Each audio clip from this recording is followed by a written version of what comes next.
Welcome to master take. आज का topic है एसयू।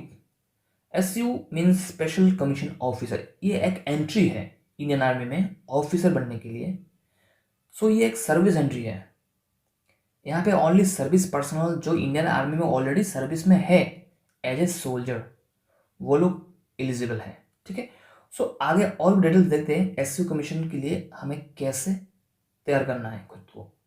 ओके, क्या क्या एलिजिबिलिटी चाहिए। Let's advance. देखिए, सर्विंग सोल्जर में जेएसयू, एनसीयू, वॉर मीन्स अदर्स और जो भी रैंक है। अब जेएसयूस में रैंक नायब सूबेदार से लेकर सूबेदार मेजर तक एलिजिबल है। एनसीयूस में जिन लोगों का एसीआर बढ़ता है वॉर्स में, नायक से लेके हवलदार। ठीक है। यहाँ पे जितने भी सोल्जर्स हैं वो लोग एलिजिबल है।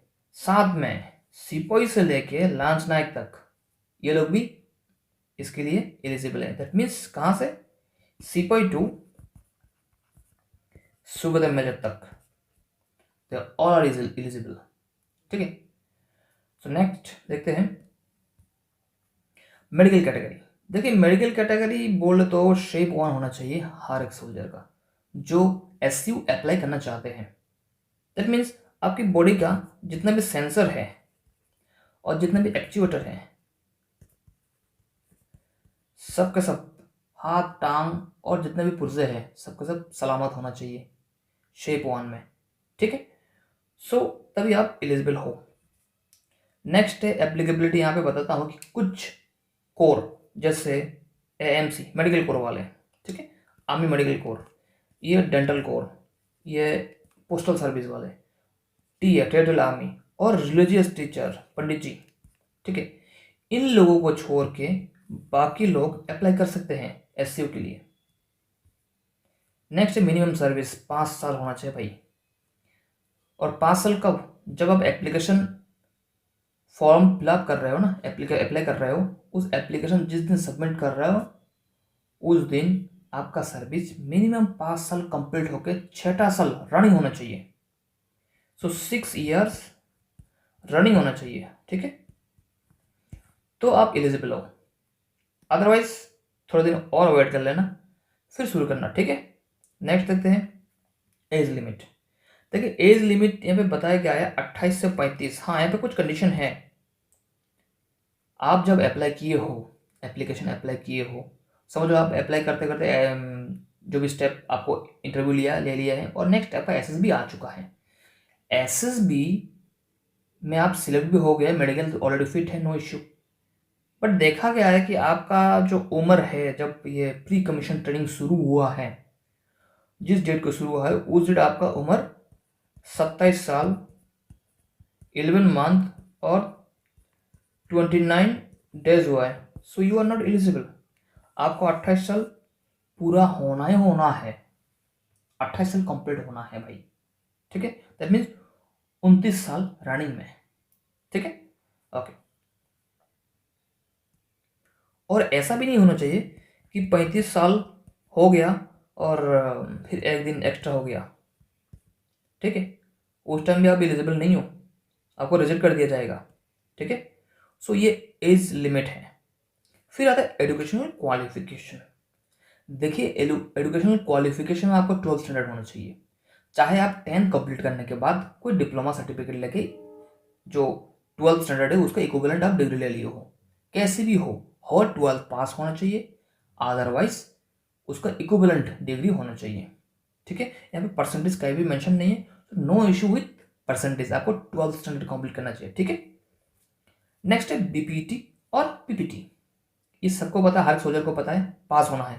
अभी पास होना की इसकी मीनिंग ये नहीं कि आपको सुपर एक्सीलेंट आना है, ठीक है ना, ये एक्सीलेंट आना है या गुड।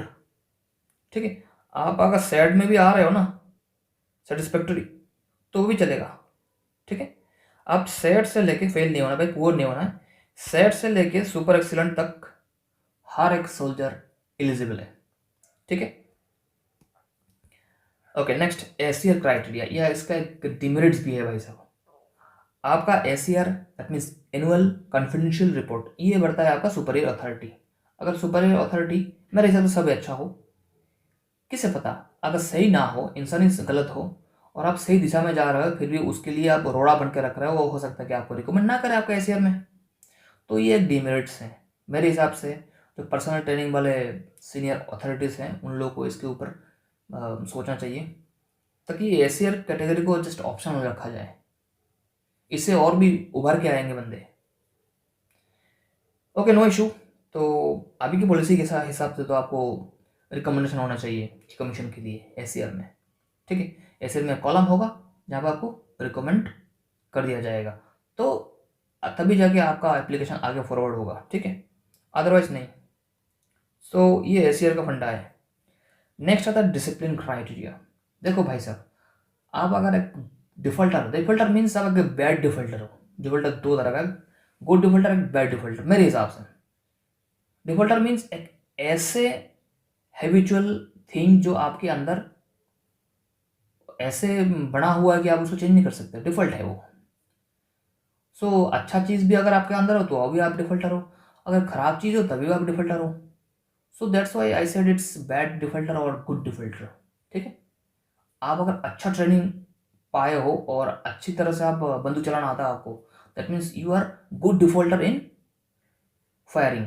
आप वेपन को हैंडल कर सकते हो अच्छी तरह से, so you are good defaulter. और बैड डिफॉल्टर का तो सबको पता है क्या ढांचा होता है। सो डिसिप्लिन क्राइटेरिया में ये बताया गया कि अगर कोई सोल्जर को रेड इंक एंट्री मिला है तो बंदा एलिजिबल है नहीं, और हो सकता है कि उसके अगेंस्ट कोई भी चार्जशीट मार्च हुआ हो, उसे ऐसा पनिशमेंट मिला हो जो under section 63 of army act 1950 में जो दिया गया है उसी के अधीन हो, ठीक है। तो तब भी वो बंदा एलिजिबल है नहीं। और ये जो सेक्शन 63 है, आप गूगल में भी सर्च करोगे आपको मिल जाएगा। इतना लिख देना गूगल में कि सेक्शन 63 ऑफ आर्मी एक्ट 1950, और साथ में और 2 वर्ड इंडियन आर्मी जोड़ देना, आपको पूरा विवरण मिल जाएगा, ठीक है। So this was all about SCU, कैसे आपको एप्लीकेशन देना है, क्या एलिजिबिलिटी, ओके, ये सब है। मैं और एक चीज़ बताता हूँ। देखिए, एससीयू अगर आप अप्लाई कर रहे हो ना एज सर्विस कैंडिडेट, तो आपको अप्लाई करने से 2 साल पहले से खुद को चेंज करना शुरू कर देना एकदम पॉजिटिव हुआ है। चाहे अगर कोई ऊँट को भी गधा बोल रहा हो ना, तो ये नहीं कि आप ऊँट को गधा बोल दो, आप ऊँट को एक वाहन बोल दो, ठीक है ना। सो मेरा एग्जांपल इस हिसाब से है कि हाँ, बी पॉजिटिव, और इतना भी पॉजिटिव ना हो जाओ कि आप नेगेटिविटी को भी पॉजिटिव में लेके जा रहे हो। जो रियलिटी है तो रियलिटी है, ठीक है। So this all about SCO. और नेक्स्ट वीडियो में मैं एसएसबी के बारे में बताऊंगा। सो तब तक के लिए कीप लर्निंग। जय हिंद।